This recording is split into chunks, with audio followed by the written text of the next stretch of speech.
There are many grand challenges in science, but what is the grandest?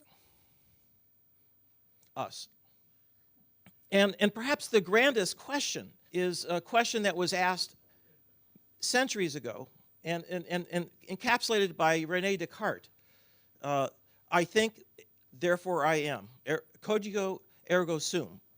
And that thereby created the mind-body problem. How is it that we can reconcile the fact that we have this body and this brain, and at the other end have conscious awareness of the world, which seems to be disembodied? How could that be?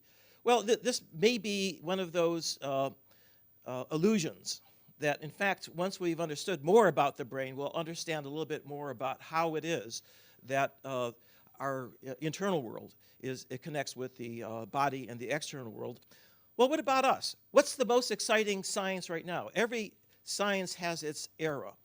That what really is happening now is an explosion of information, and the sciences that are at the leading edge are first computer science.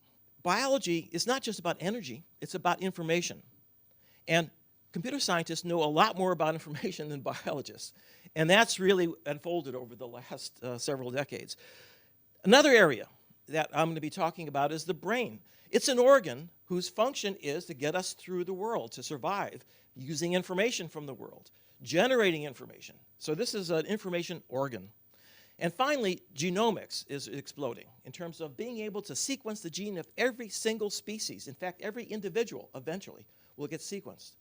And that's a tremendous trove of information, not just about us, but about the past, because the history of evolution is written in the genes. Okay, so now I want to give you one concrete example of what I have in mind. And that has to do with going from where we were just about a decade ago, recording from one neuron at a time, to being able to record from all the neurons at the same time. That sounded like science fiction to me just a few years ago, but I'm going to actually show you an example of that. But let me first tell you how difficult it was back in the last century, recording from one neuron at a time. Suppose that you could only see the world through a straw, one pixel at a time. Could you look out at a scene, a natural scene, or this room here, and figure out what's in it? Well, I can look at the little eyebrow, and I can look at the little feature on your shirt, but to figure out how all that's connected together would be hopeless, because there'd be so many features, and to figure out how they all fit together would be a very difficult problem. So that's where we were, recording from one neuron at a time. But if you can get a global picture by looking at the entire pattern, that might give you a clue. So what you're looking at here is the brain of a zebrafish. This is a larva, has around 80,000 neurons, and what you're looking is from the top here. This is the front of the brain, this is the back. Each of these little dots here represents a single neuron, and it's glowing. It's glowing because there's a genetically encoded calcium dye that glows when the neuron is active. Okay, so and you're seeing a pattern here. There's a bunch of neurons in the front of the brain. There's here in the brainstem. And what this particular zebrafish is embedded in agar, so it can't move. And there's no sensory input. So this is really a case where you've shut off the sensory input and there's no motor output. You're just seeing what's going on in the brain of a spontaneously active brain of a zebrafish.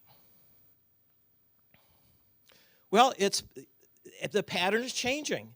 We can see that there are patterns that come and go, both throughout the entire brain. Now, it's called spontaneous activity. What was that? There was a flash here. There's another flash. What's going on in the brain? We have no idea. This is internally generated activity.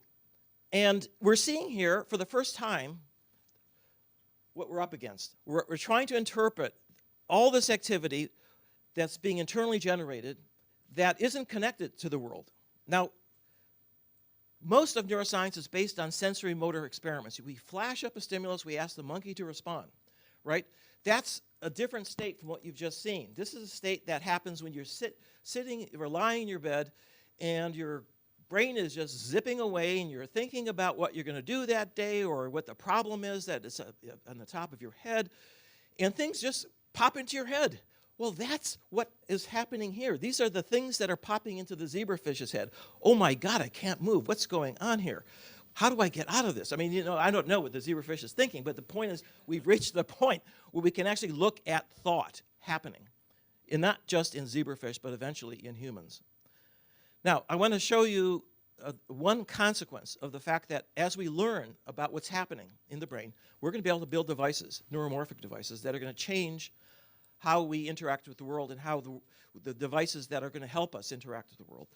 This goes back to an experiment that was done by Steve Kuffler back in the 1950s. He recorded from single neurons in the retina of a cat. And he reported that there were two types of neurons. There were the ones that responded to a spot of light in the middle with a burst of firing, an on cell. And then there was another that responded when the light went off. It's called the off-center cell. Now, I was a postdoc with Steve Kuffler, and I once asked him, I said, you know, you're a synaptic physiologist. What were you doing in the cat visual system? He said, well, you know, I had a job at the Wilmer Ophthalmological Institute, and I felt guilty that I wasn't working on vision. And so he designed this experiment, which is a classic experiment.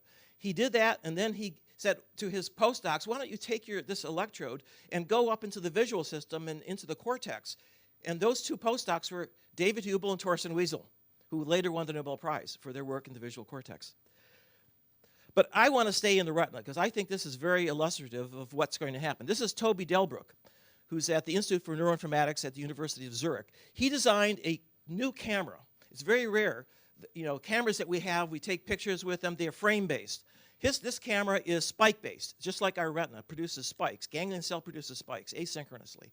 And his camera, every single pixel, had two sensors, one of which elicited a spike every time the intensity went above a certain threshold. Spike, spike, spike. And then another output which would spike when it went down. So there's two different kinds of outputs. There's an on when it went up and an off when it went down. So how does the camera look? So first of all, if there's nothing moving, if it's static, there are no spikes.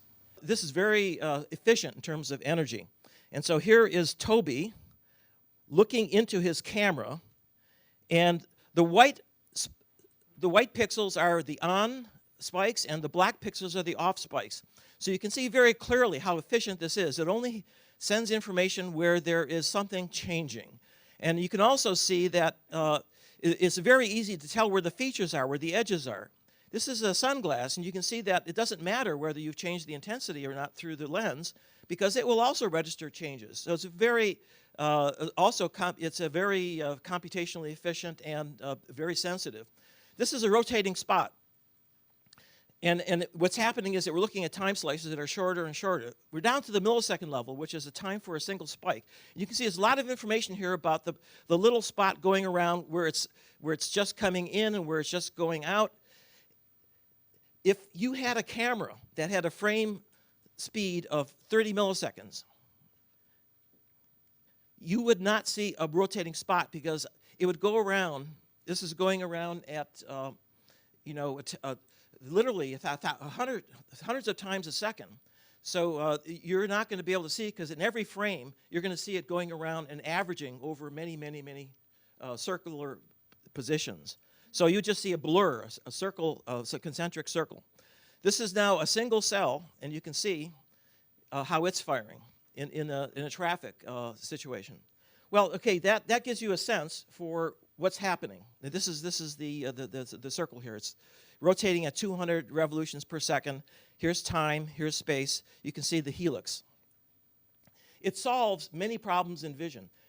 Toby took this to a computer vision conference and set up his camera, and so you can actually see the spikes coming out. The people in the computer vision conference looked at it and said, you know, where's the image? And Toby said, there's no image. It's not an image. It's just spikes. There's no homunculus looking at this. It's just spikes all the way up. And they say, well, that has nothing to do with vision, because they had defined vision in terms of frame-based analysis, which is very difficult. So let me just end with a personal note.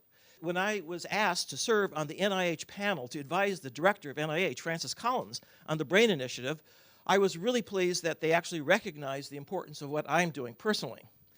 And our report, you can look it up on the web, Google BRAIN 2025, has actually had a real impact at NIH. They're using it to create new requests for applications based on our recommendations and our priorities. And that's something that we put a lot of time and effort into.